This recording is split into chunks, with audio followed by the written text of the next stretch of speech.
Isaiah 53வது அதிகாரம் 10வது வசனத்திலிருந்து படிக்கிறேன். அவருடைய ஆத்துமா தன்னை குற்ற நிவாரண பலியாக ஒப்பு கொடுக்கும் பொழுது அவர் தமது சந்ததியை கண்டு நீடித்த நாளாயிருப்பார்.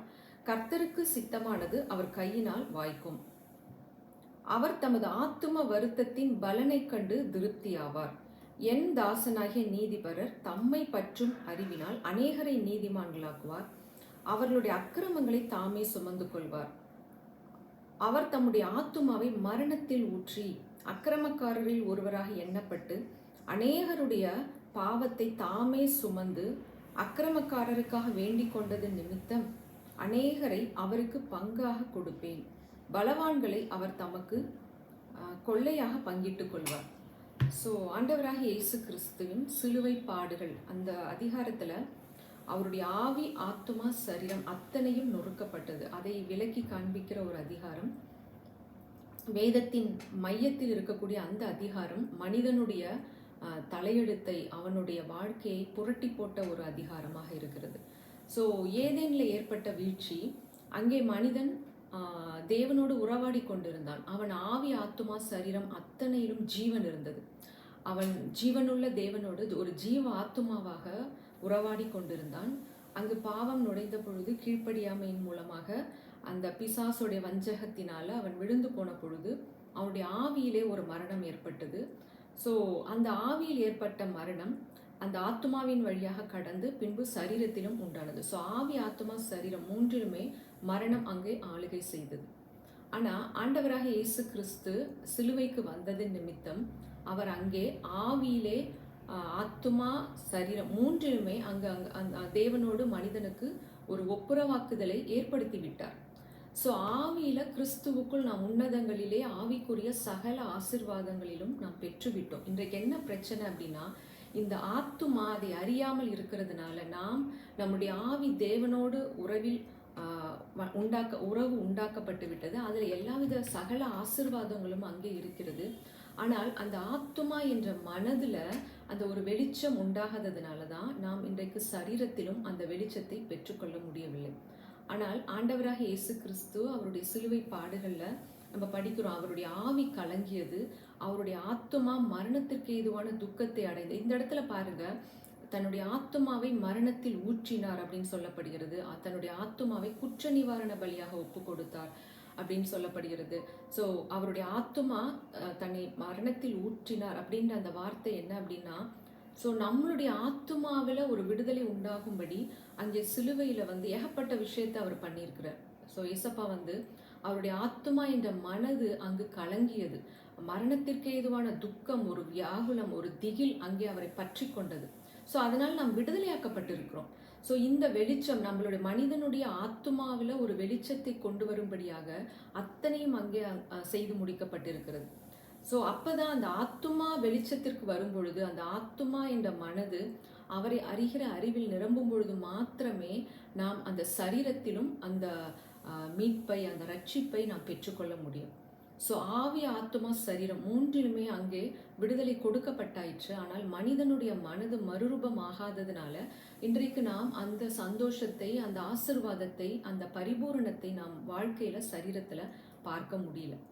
ஸோ சிலுவையை நாம் உற்று பார்க்க பார்க்க மனிதனுடைய துர்மனசாட்சி அங்கே நீங்கி போகிறது. ஸோ ஏதேனில் மனிதனுடைய இருதயத்தை, ஆத்துமாவை ஒரு பயம், ஒரு திகில், ஒரு குற்ற உணர்வு பிடித்து கொண்டது. ஸோ அதை நீக்குவதற்கு தான் சிலுவை பாடுகள் மூலமாக ஆண்டவர் நம்மோடு பேசி கொண்டிருக்கிறார். ஸோ அந்த சிலுவையை நாம் உற்று பார்க்கும் பொழுது நிச்சயமாக நம்மளுடைய ஆத்துமா அந்த குற்ற மனசாட்சியிலிருந்து விடுதலை அடைகிறது. ஸோ அவருடைய ரத்தத்தினால் நாம் கழுவப்படும் பொழுது, அதான் வசனம் சொல்லுது, நித்திய ஆவியினாலே தம்மை தாமே பழுதற்ற பலியாக ஒப்பு கொடுத்த ஆண்டவராக இயேசு கிறிஸ்துடைய ரத்தம் நம்மளுடைய இருதயத்தை ஜீவனுள்ள தேவனுக்கு ஊழியம் செய்யும்படியாக செத்த கிரியைகளை சுத்திகரிப்பது எவ்வளவு நிச்சயம் என்று சொல்லப்பட்டிருக்கிறது நம்மளுடைய மனசாட்சி. ஸோ அப்போ அந்த சிலுவையை பார்க்கும் பொழுது நாம் அவருடைய அன்பையும் உணர்கிறோம். அந்த இடத்துல நம்மளுடைய ஆத்துமா அங்கு சுத்திகரிக்கப்படுகிறது. அந்த குற்ற உணர்வு, அந்த கில்ட்டி கான்ஷியஸ் அங்கு கழுவப்படுகிறது. ஸோ அப்போ என்னாகும் அப்படின்னா, நாம் தேவனோடு உள்ள அந்த உறவில் நாம் ஸ்திரப்படுகிறோம். ஸோ அப்பொழுது நம்மளுடைய ஆவியில் இருக்கிற அத்தனை ஆசீர்வாதங்களும் ஆத்துமா என்ற அதுதான் கேட். அந்த கேட்டு மூலமாக, அந்த கதவின் மூலமாக கடந்து நம்மளுடைய சரீரத்திற்கும் கடந்து வருகிறது. ஆனா இன்றைக்கு பாருங்களேன், மனிதனுடைய பிரச்சனை என்ன? மனுஷனுக்கு வரக்கூடிய மிகப்பெரிய பிரச்சனை 3 தான். ஒண்ணு வந்து ஹெல்த். ஸோ சரீரத்துல ஆரோக்கியம் இல்லாம வியாதியில கஷ்டப்படுறான். ஸோ 2வது வந்து பணப்பற்றாக்குறை. ஸோ பொருளாதாரத்துல ஒரு நிறைவு இல்லாம இருக்கும் பொழுது அதனால கஷ்டங்கள் அவனுக்கு வருகிறது. 3வது உறவுகள் பிரச்சனை. ஸோ சக உறவுகளோடு சமாதானமா இருக்க முடியல. ஸோ அந்த 4வது பிரச்சனை பார்த்தீங்கன்னா மரணம். ஸோ இந்த 3 பிரச்சனைகளுக்கும் தலை என்ன அப்படின்னா மரணம் தான். ஆனால் மரணத்தின் அதிகாரியான பிசாசையே அங்கு சிலுவையில் ஆண்டவர் முடிச்சிட்டார் அப்படின்னா, மற்ற இந்த 3ம் வியாதி, வறுமை, உறவு பிரச்சனைகள் எதுவுமே நம்மை மேற்கொள்ள முடியாது. ஆனால் இன்றும் நாம் ஏன் அதன் ஊடாக கடந்து சென்று கொண்டிருக்கிறோம்? ஸோ ஏன்னா ஆண்டவர் நமக்கு இதை அத்தனையும் முடிச்சிட்டாருன்ற ஒரு வெளிச்சம் இல்லாததுனால, இதை அறிந்து கொள்ளாமல் இருக்கிறதுனால தான் இன்றைக்கும் மனிதன் போராடி கொண்டிருக்கிறான். ஸோ இந்த பிரச்சனைகளுக்கெல்லாம் தலை மரணம். அந்த மரணத்தை அங்கு முடித்து விட்டார். ஸோ இந்த வார்த்தைகளை நாம் வந்து ஆராய்ந்து பார்த்து அதை நாம் அப்படியே நம்மளுடைய ஆத்துமா என்ற மனதில் நாம் ஏற்றுக்கொள்ளும் பொழுது நிச்சயமாக ஒரு பரிபூர்ண சுகத்தை அடைய முடியும்.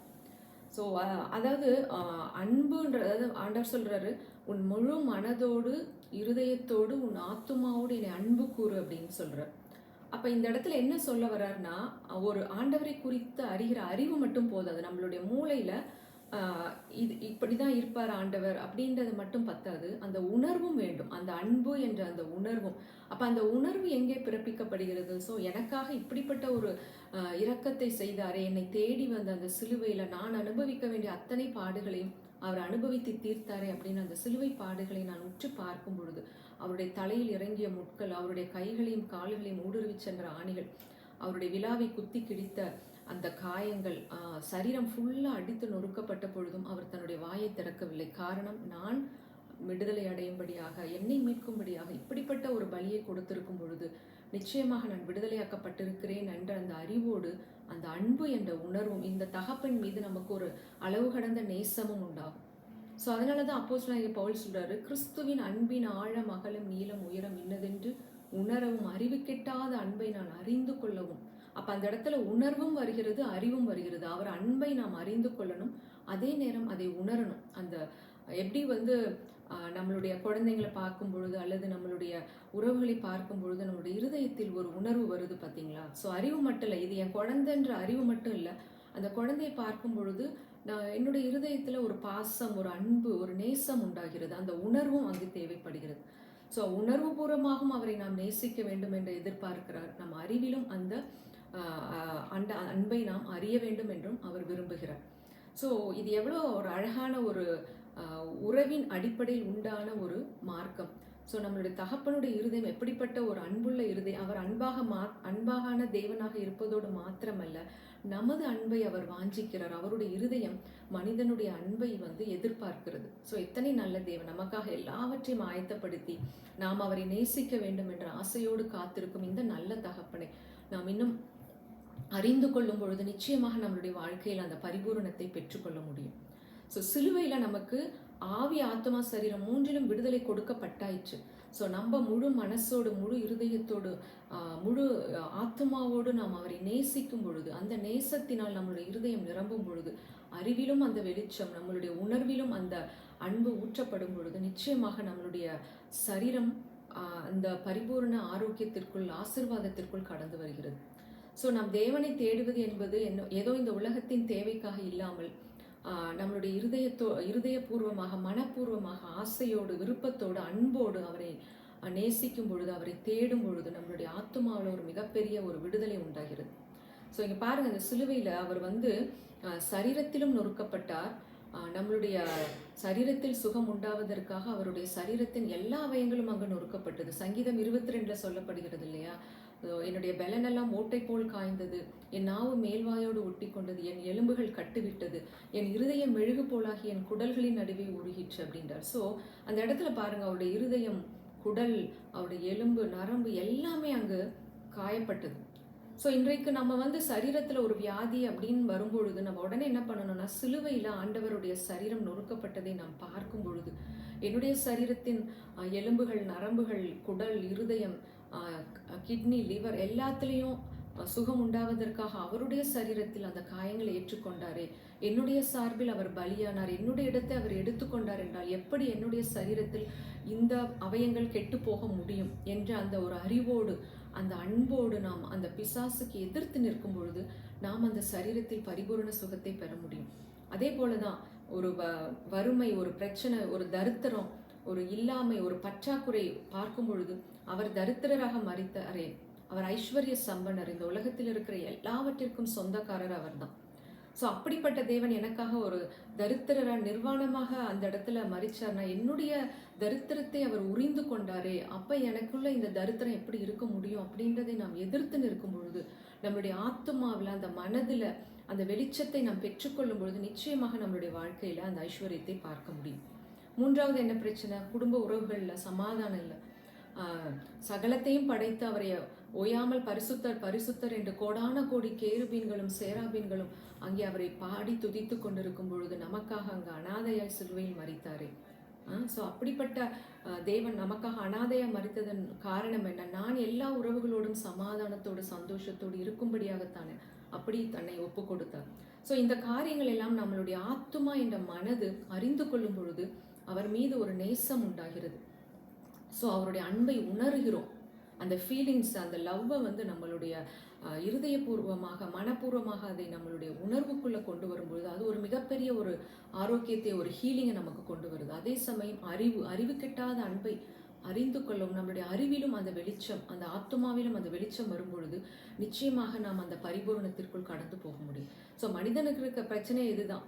உறவு பிரச்சனை, உறவு சார்ந்த பிரச்சனை, பணப்பிரச்சனை, ஆரோக்கியம், இதுதான். சரிங்களா? ஸோ இது எல்லாத்துக்கும் அவர் அங்கே கிரயம் கொடுத்துருக்கிறார். ஸோ நம்ம இன்னைக்கு ஒரு பிரச்சனை வரும்பொழுது அந்த பிரச்சனையை சுற்றியே யோசிச்சுட்டு இருக்காம அவரை நோக்கி பார்க்கும்பொழுது சிலுவையில் இதர் ஒவ்வொன்றிற்கும் அவர் எனக்காக பலியானாரே, என்னுடைய இடத்தை அவர் எடுத்துக்கொண்டாரே, அப்படி இருக்கும் பொழுது நான் ஏன் இதை அனுமதிக்க வேண்டும் என் வாழ்க்கையில் அப்படின்ற ஒரு அறிவோடு நாம் அதை எதிர்த்து நிற்கும் பொழுது பிசாசுக்கு இடம் கொடாதிருங்கள், அவனுக்கு எதிர்த்து நில்லுங்கள், அப்பொழுது அவன் உங்களை விட்டு ஓடி போவான் என்று சொன்ன வார்த்தையின்படி நாம் அதை எதிர்த்து நிற்கும் பொழுது நிச்சயமாக நாம் அந்த தெய்வீக சுகத்தையும் ஐஸ்வர்யத்தையும் எல்லா உறவுகளோடும் இருக்கக்கூடிய சமாதானத்தையும் பெற்றுக்கொள்ள முடியும்.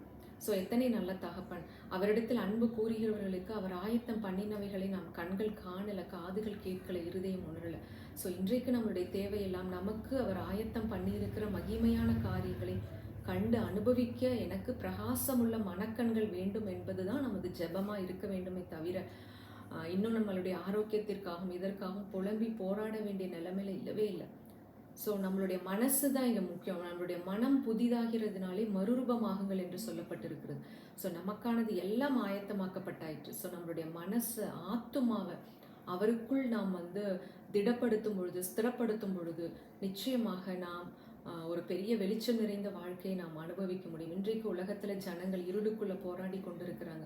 ஸோ அவருடைய நாமம் தரிக்கப்பட்ட நாம் அவருடைய சிலுவை கிரயத்தின் வல்லமையையும் அன்பையும் அங்கு வெளிப்பட்ட இரக்கத்தையும் கிருபையையும் நேச வைராக்கியத்தையும் அங்கு நமக்கு கொடுத்த அதிகாரத்தையும் அறிந்து கொண்டவர்களாய் நம்முடைய ஆத்துமாவில் ஒரு மிகப்பெரிய வெளிச்சத்தோடு நாம் இந்த உலகத்திற்குள் கடந்து சென்று ஜனங்களை அவரிடத்தில் கொண்டு வர நாம் அழைக்கப்பட்டிருக்கிறோம். So we are chosen to live a heaven on earth life. Amen. Amen.